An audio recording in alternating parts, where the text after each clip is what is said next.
Yeah. What else is on your mind besides the meme coin?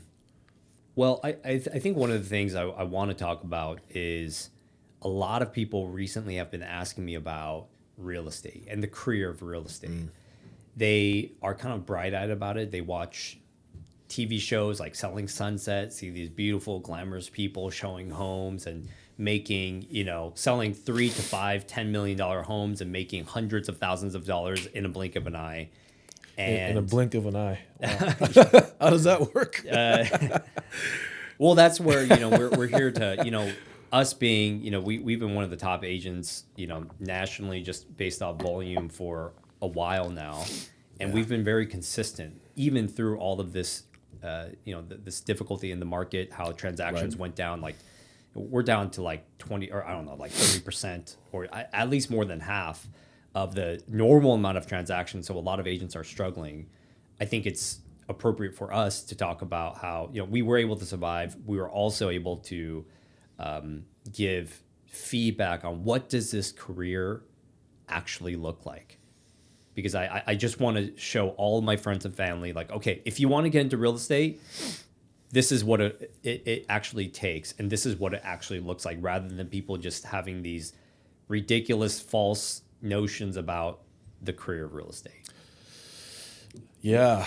I mean, I think of all the different hats that we have to wear, and I think for us, it has become so normal. It's like there's so many things that we have to do, right? And it's a great way to gain freedom, but in that freedom, there's uncertainty. What do I do? Who do I do it with? When do I do it? What do I do first? Like, do I have to spend a bunch of money? I mean, what are your general thoughts on, because you've coached a lot of new agents. You had a pretty big team, then downsized, and then we became partners, and then we're here. I guess it's kind of crazy, but it's been, I think, 5 years already. Like, what is your general take on how to get started? Yeah.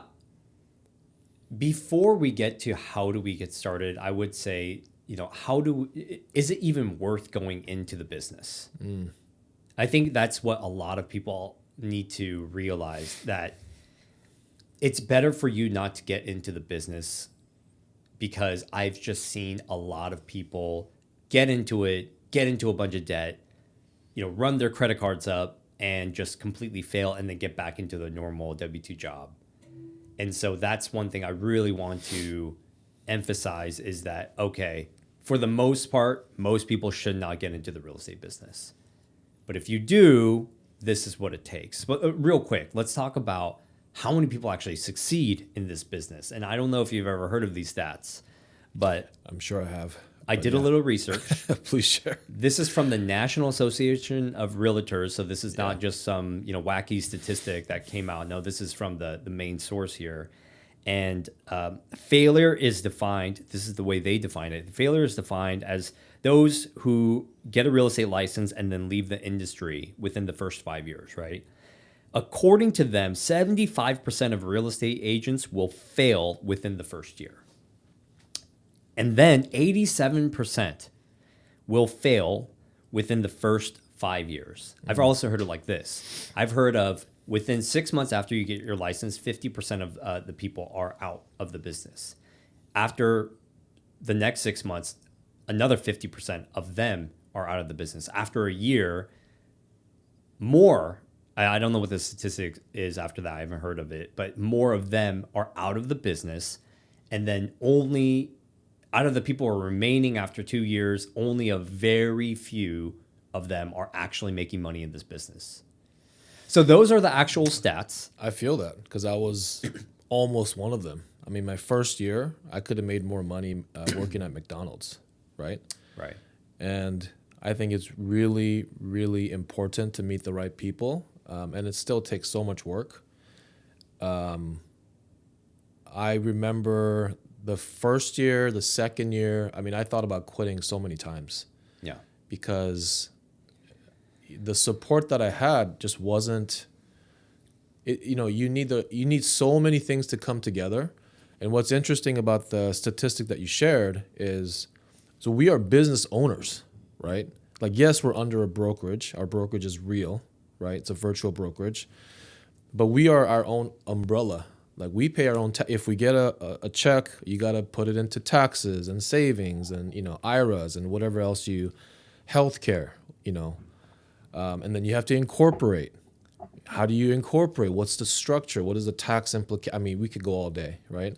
Yeah. But what's funny about that statistic is I remember reading a statistic about how often small businesses fail. And it's very similar. Like the first 5 years, I think 80 or 90% go out of business. And That's insane. And I think they You track wouldn't that think so. based on the number of LLCs that get opened, because it's actually pretty easy now Yeah. to do that. And then, no revenue is reported, right? So I think there's definitely a mentality that you have to survive, but it's not easy, to your point. And how many people, since we were at, I've been in 3 to 4 different brokerages. I mean, we've been part of the same company, but different Like offices. moving, yeah. And we've seen agents come in and out, bright-eyed. I mean, a little bit of arrogance. I mean, let's just be honest. Like, a lot of them came in with like their heads up high. 6 months later, a completely different story, right? But we've seen a lot of people come in and come out of the business. Even the most capable of capable people, we see them get out of the business. And the question is why? What is happening here? Why is it so difficult to actually make it in this business when it seems so easy, right? It's like, okay, if you close $1 million home, which we're in Washington, so it's not that hard to close $1 million home. If you close $1 million home, I mean, that's like, for most people, that's already, for some people, that's a third of their yearly income, right? Because you can get $30,000 of commission. But why is it that most people can't even close 1 to 2 transactions in a year? Because that's the statistic. Like, most people aren't even selling 1 to 2 transactions. Well, okay. So just to piggyback on that, I also read a statistic that during COVID, and correct me if I'm wrong, but I think we added like a huge amount percentage-wise of the realtor count during the COVID times because it was so easy to sell homes. Yeah. I remember hearing so often that, I can just put it on the market and it'll sell, and which was kind of true, unless you grossly. I mean, I've seen I've seen listing photos that were taken on iPhones. And not these iPhones, like iPhone, 8s, or when they had the single camera. Photos, yeah. And like it's crooked a little bit, and then like their finger is in the picture, like I've this. seen that. Insane. Yeah, there's actually a Facebook group of ridiculous like real estate photos, and there's one that has a cat, like a rat, and it's like a 2 I've million. seen kids. Yeah. I've seen like an old grandpa. I've seen a person who like took like literally there's a mirror and the person's whole body is there, and then you just see a flash in their phone. He's just in a sweatpants, just like that's how and it's embarrassing. Yeah, it's embarrassing for our industry. Yeah, because I deal with a lot of the transactions. I negotiate. I'm talking to these people, and I'm talking to them about values. It's like, how did you come to this conclusion? Yeah. Well, this property sold. And I'm like, where's this property? It's like literally 10 miles away. And it's like, are you really concerned? So anyway, there's, I think it's a jungle out there. And the first sale that is successful without kind of if it's too easy on the first sale, I think it actually hurts you. Sure. Because then your expectations is that it'll just fall into your lap. And yet the question is, can you close the 1 to 2 every month? Yeah. Right. So anyway, yeah. I think being an agent is hard, and I think most people shouldn't get into this business.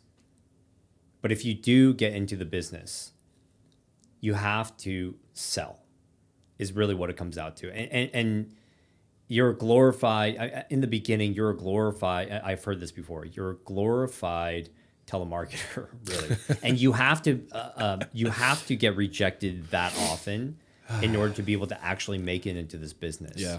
First of all, so let's talk about how do you actually make it in this business? Sure. Yeah. Okay? And from, we used to do this productivity coaching, right? You remember that? I remember We've that, had, yeah. I mean, literally, it was such a ridiculously huge team. We were helping people be able to succeed in this business. Sure. Yep. The only people I've seen actually succeed in this business are people who are just relentless with connecting with as many people as possible.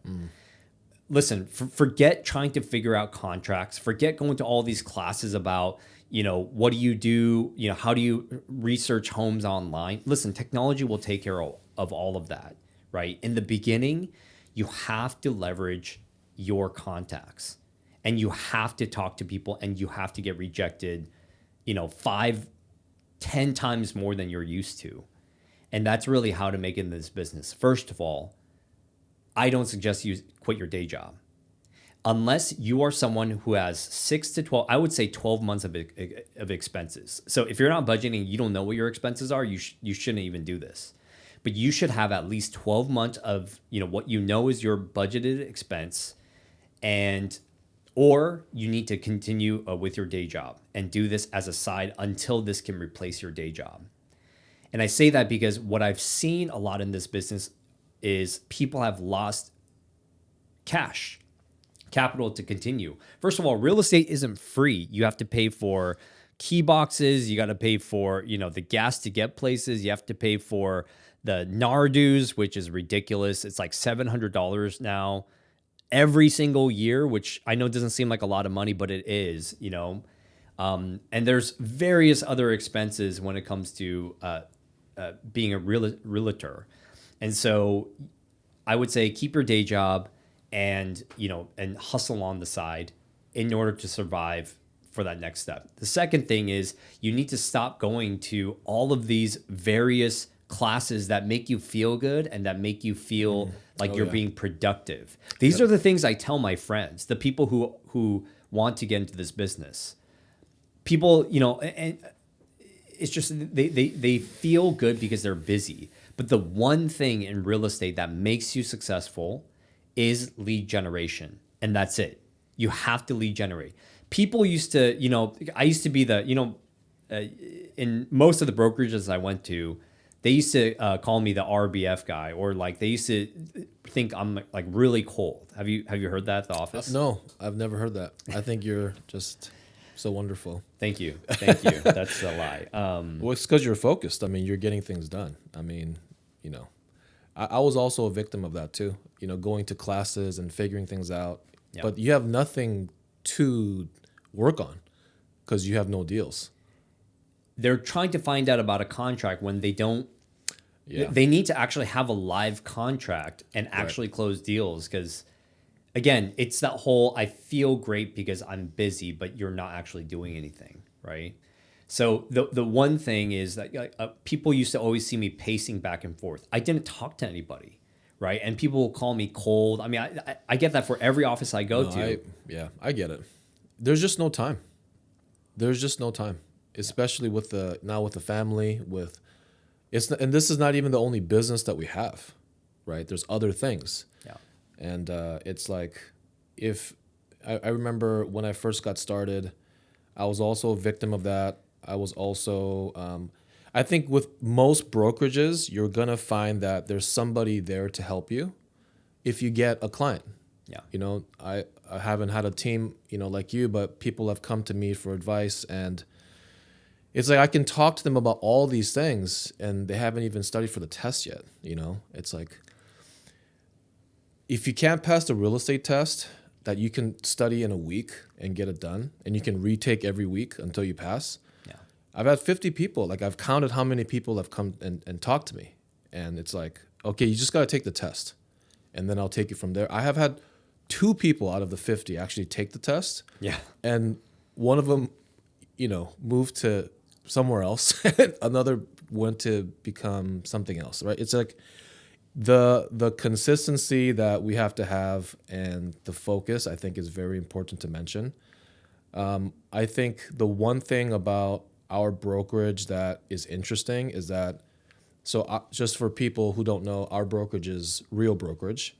And it's called Real. It's like REAL. Yeah, Real. It's confusing. It's a real brokerage. Are you real? It's not a fake. Yeah.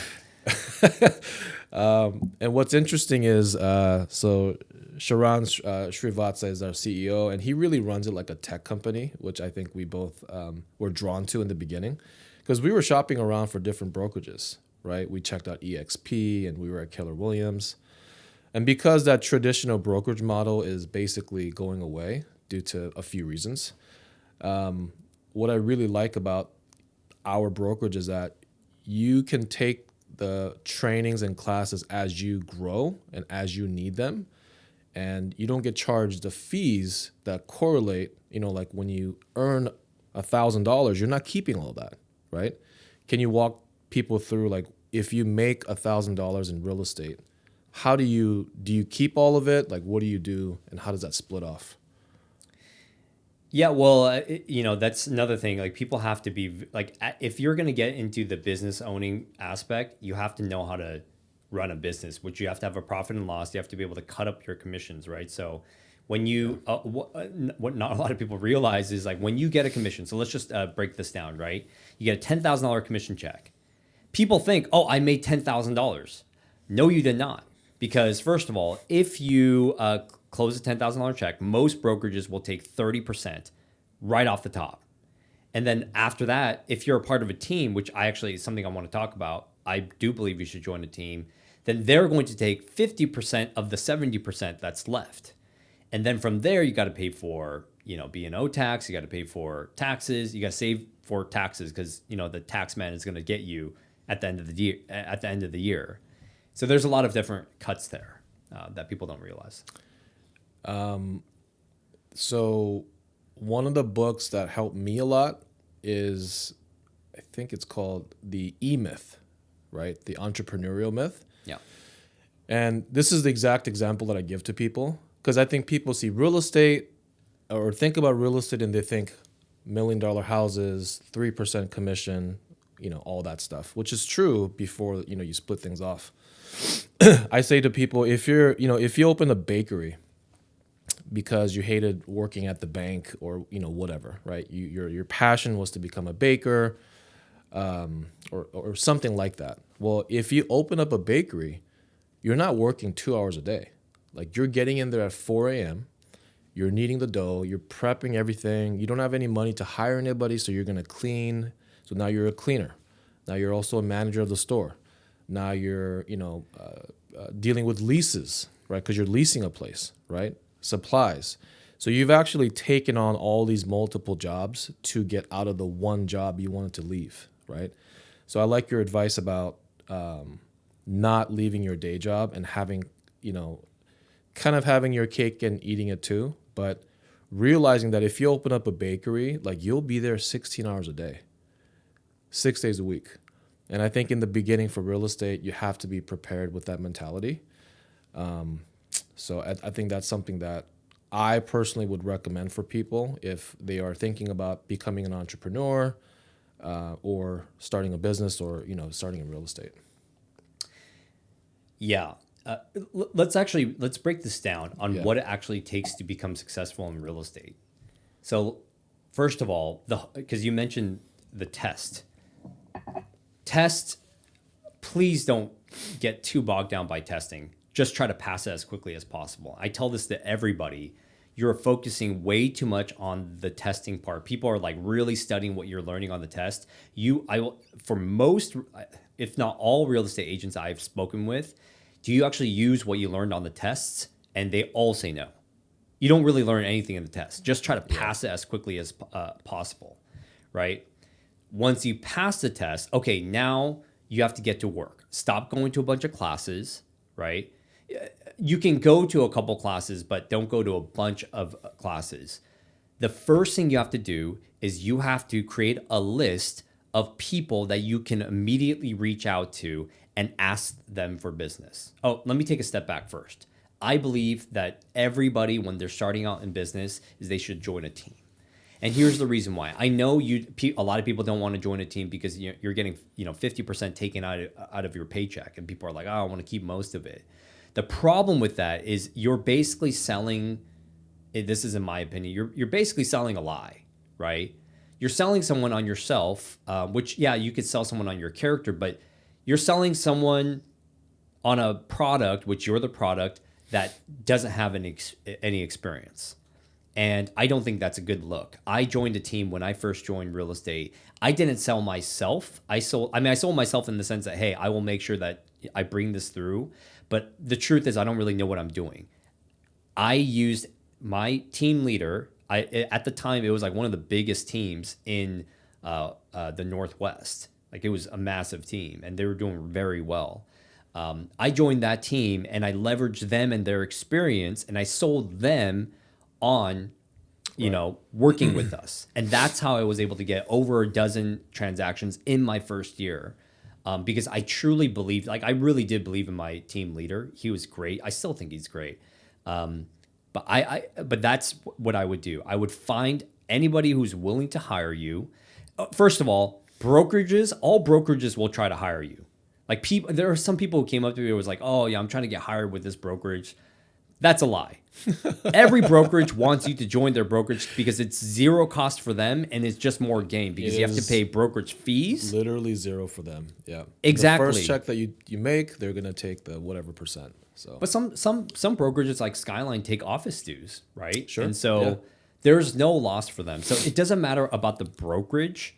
It matters about the team, because at least for us, like, I'm not willing to take really anybody for my team. Some team members do that. They would just take whoever, and whoever is actually performing, they stay.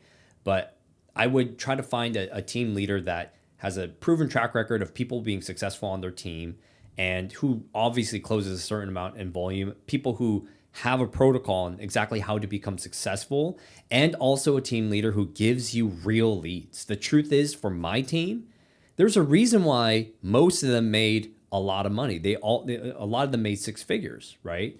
And there's a reason why. It's because I would give them real leads to close, right? And I would help babysit the first few transactions. So you want to find a team like that. So pass your test, find a good team.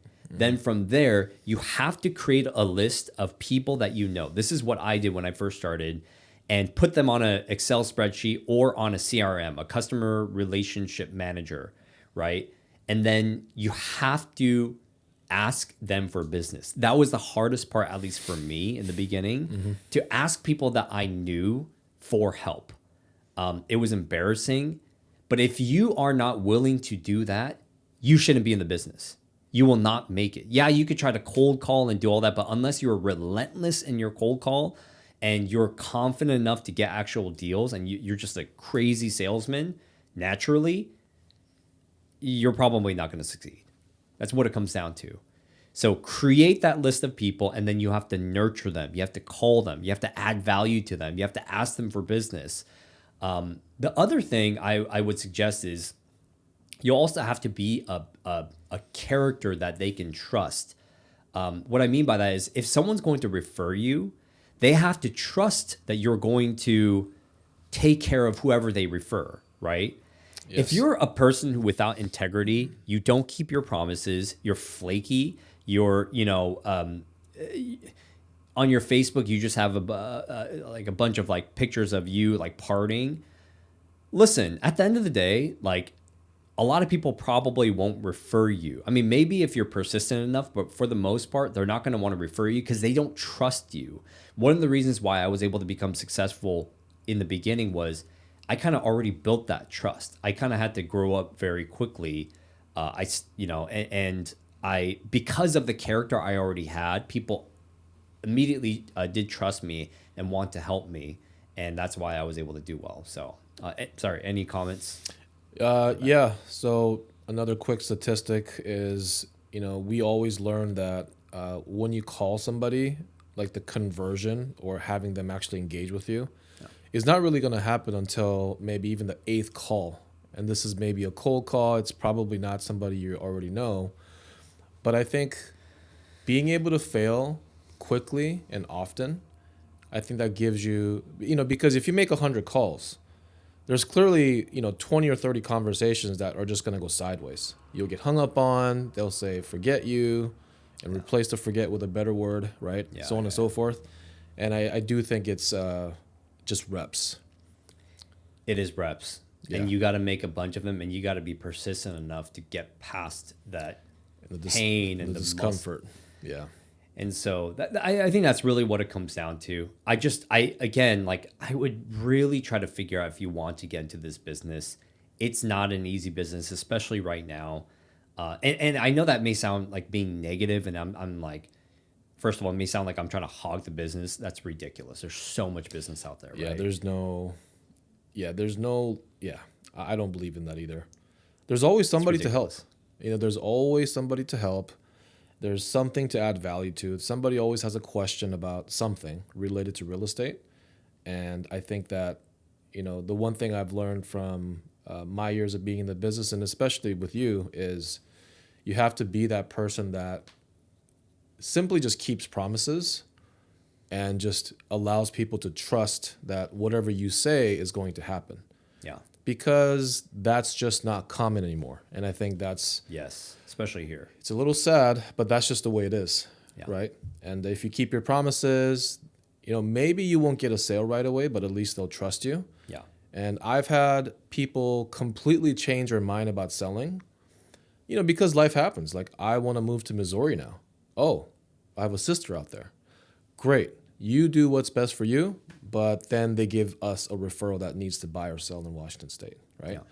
So it is kind of, when you get through all that, it is kind of magical in that way, where people literally, it's a privileged thing because we are literally consulting and handling one of the biggest financial decisions that people will make. Yeah. And statistically, you're going to buy and sell maybe, 3, 4 times. That's a lot. It's a lot of pressure. Like, I personally teach home buyer classes, right? And I meet with a lot of people who are really looking to get educated. And it is a lot to go through, especially even contracts, how to not get sued. When you write something on paper, these are all things that people have to be aware of, but it is a privilege to be in our business. And I know you love this too, is the fact that we get to engage with people on a real level. It's like, guys, we have to budget. We have to do this. We have to make this happen. We have to change this. Yeah. There's just tons of tough conversations that you need to have. And I think, I always think about, like, selling is basically, you're selling to everybody you meet, right? If you want a little discount from the hotel guy in Las Vegas for a room upgrade, or if you're talking to your spouse about who's going to take out the trash, or you're negotiating with your kid about doing their homework. These are all selling, but we just do it on a higher level. And I think that, especially with the way our brokerage gives us the technology, the AI, and all the opportunities, I love the fact that our company is run like a tech company, and it's very easy to. If I were a new agent, I would probably look at all of my options, but we came to Rio for a very specific reason, because it gives us the freedom to operate the way we want to, and I really like that personally. Can we talk about that? Yeah. As our last part. Yeah. Okay. Yeah. So Go ahead. I'm an agent. I'm going to get my license, or I got my license. Then, which brokerage do I join? Sure. And that's Yeah. one question I get quite a lot. There's a lot of choices. Why don't you talk about Real? Like, we could talk about our brokerage. I Yeah. want to talk about some other brokerages though. Yeah. So just to mention, so our CEO, he was basically on Wall Street a while back. He's a crazy entrepreneur, started multiple businesses. He was one of the top guys at Goldman Sachs, right? He learned from the best of the best. And then he took a brokerage in California a few years ago from like a few dozen agents doing maybe 100 million in volume, meaning that's the prices of all the homes sold for the year. And he took that brokerage to $1 billion plus, right? And then he ended up realizing that he can take this machine and turn it into a huge monster, basically. He partnered up with the right people, created Real, and a lot of the kind of tech and Wall Street influence has come into our brokerage. And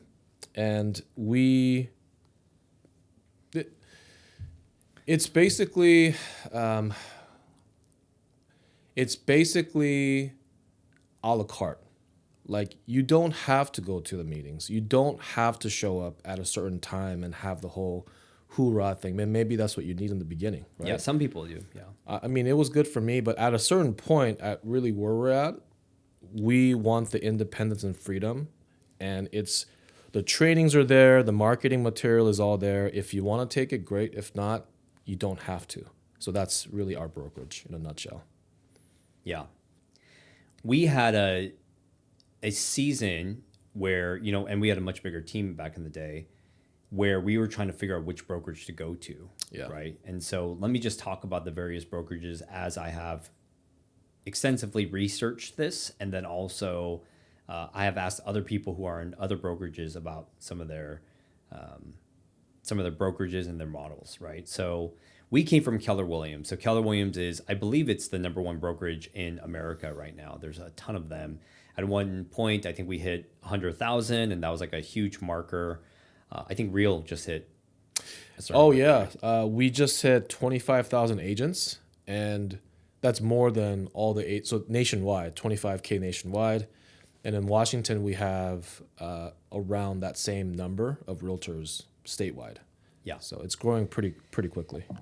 Yeah, and so I know Keller Williams. So there's this certain model that when my dad started. So my dad was in real estate. When my dad started real estate, the biggest names were Coldwell Banker Bain, John L. Scott, right, Windermere, et cetera, right. Yep. Keller Williams wasn't as known.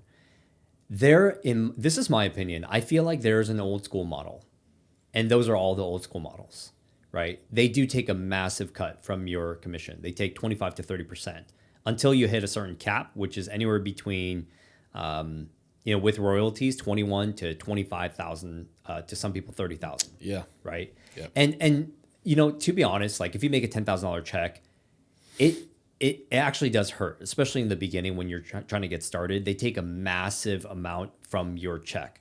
But the way they justify it is they say, hey, we're going to bring you a massive amount of value. We're going to bring you the trainings. We're going to bring you this. We're going to bring you that. What I have noticed about a lot of brokerages now, Windermere, Coldwell Banker, all these guys, is that value has significantly diminished. Even with agents, let's just be honest, it's way easier to do a transaction today than it was back in my parents' day. Sure. Right. And so a lot of the values have changed because of technology. And rather than because Real doesn't take 30%, because Keller Williams, I'm pretty sure, does. Real takes, is it like 50? I believe it's like 15%. It's 15%. Up to for an agent, and don't quote me on this, but I believe it's for a single agent is like $12,000, right? Yes. And $6,000 if you're on a team. Significantly less. It's significantly less. But the way Sharon at Real justifies it is we literally have AI. Like we have AI, we have tech that makes everything so streamlined. I mean, I love the way we get our checks. Back in the day, we used to get these checks and we used to have to like sign our name and go to the bank and deposit and do all this whole rigmarole, right? That's not the case anymore. We have a directly deposited. The transactions are all online. I mean, it's just so smooth, and I really like that. So that's, in my opinion, I think Keller Williams and Windermere, I do think they do have training programs. I also think that there's a lot of training programs that are unnecessary. And the only training programs that are pertinent are the ones that pushes you to lead generate more. If you're looking for like kind of the a la carte and you're looking for, less commission fees, tech heavy, right? That to kind of streamline the process. And also, for you to, when you take trainings, you don't have to actually go in person. You just do everything online typically. If you want a place like that, I think Real is appropriate. I think if you want more of the old traditional model and you want to be around more people more often in the traditional offices, then I think, personally for me, out of all the brokerages, I think Keller Williams is probably going to be your second best bet. Yeah. I mean, we did come from there, right? We did have a lot of value. I still know people that I love and are friends with to this day. And yeah, I mean, Real is public. Like we're a public company, we're publicly traded, we have stocks. We also get, as part of our incentive package, even stock options. So I do think that is especially due to COVID. You know, the whole detaching from your workplace, hybrid schedules, all these things. I think the timing of Rio blowing up kind of coincided with that. Yeah. And, you know, everybody's different, but I think we're pretty happy.